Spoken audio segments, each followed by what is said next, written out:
Hello, Dr. Shekhar Babu, Professor of the NEET Faculty Zone of the prestigious Raman School of Physics. Okay, today I'm going to give a small glimpse related to what we call extra-embryonic mammary. Where it's located?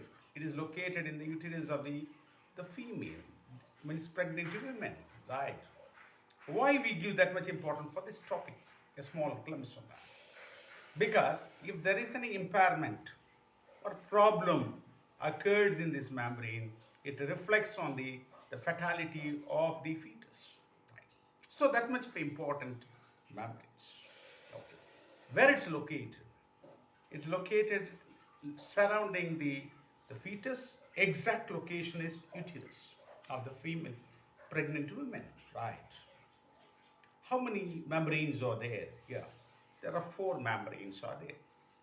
What are they? Chorion, allantois, yolk sac, and amnion. Fine. These are the four membranes. Each membrane is important. If there is a slight change in each membrane, reflects on the fatality of the fetus. Right. What is the first membrane in the list? Chorion. Right. What is this chorion? Chorion is the membrane which is located in the inner surface of the what you call uterus. This membrane is the first membrane, very important because it takes the food and oxygen from the mother uterus and supply to the developing fetus. So can we call it a nutritive layer? Why not? Why not? It's a nutritive layer.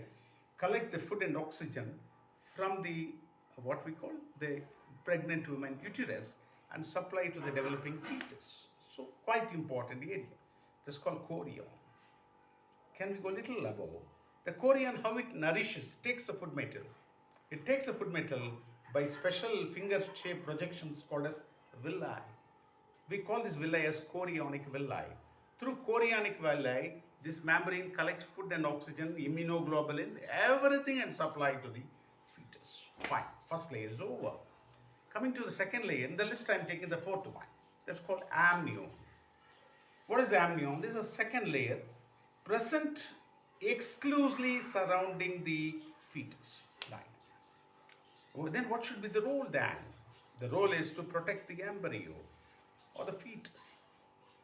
How it does actually? Since it surrounds the embryo or the fetus, what it does actually, it gives protection. How the protection is given? Protection by, it secretes a fluid. That fluid, since the layer name is called amnion, the fluid name is called amniotic fluid. The very important fluid. What this fluid is going to do? This fluid takes care of the embryo not getting desiccated. Desiccated means drying up. And once we talk about the evolution, life is originated from the water. It indicates that one. The embryo also located in the water. The water media is called as amniotic fluid. Right. Is there any important use of that? Yes. Protection, not how it protects. By acting like a shock absorber. Accidentally, the pregnant woman hits some hard substance. The vibration may reach the embryo and spoil the embryo. It may lead to abortion.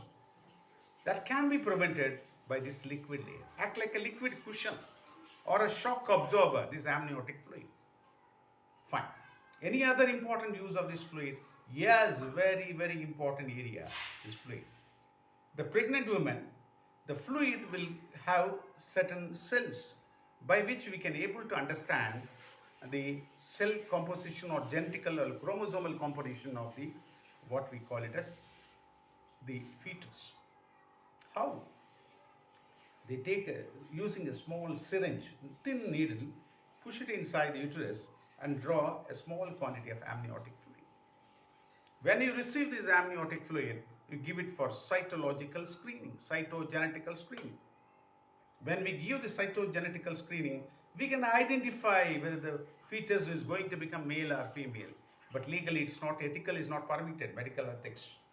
Now what to be done? What is the use of that screening?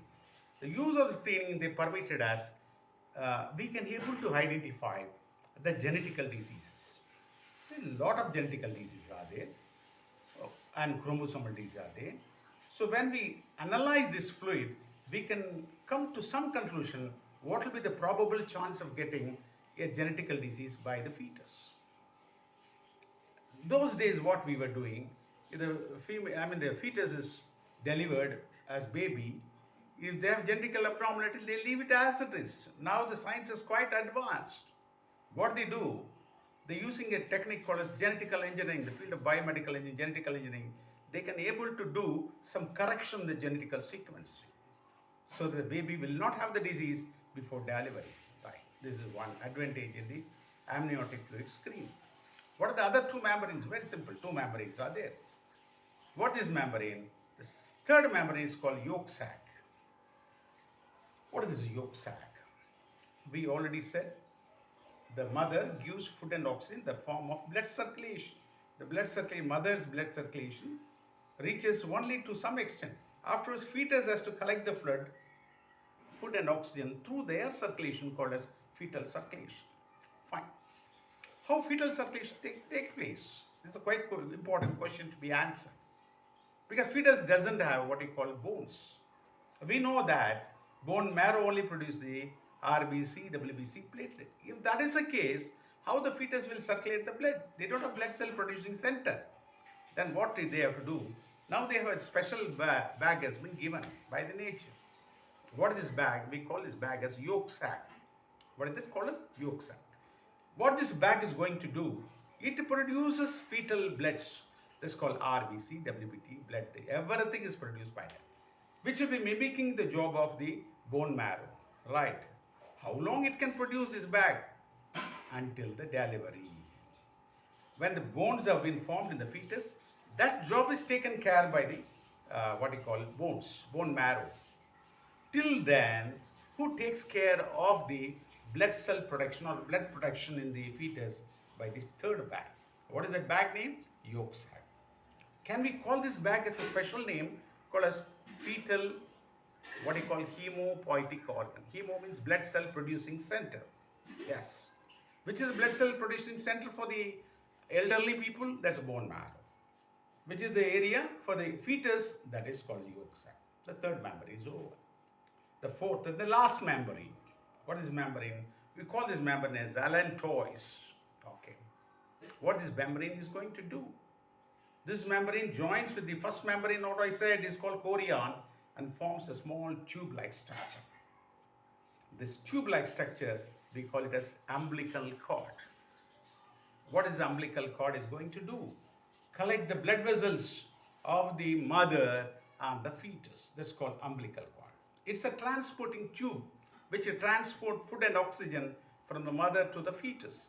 That tube is formed by a last membrane we call allantois. We go a little more advanced. We can say that tube as chorioallantois placenta membrane. Chorion, allantois together form a tube. Right.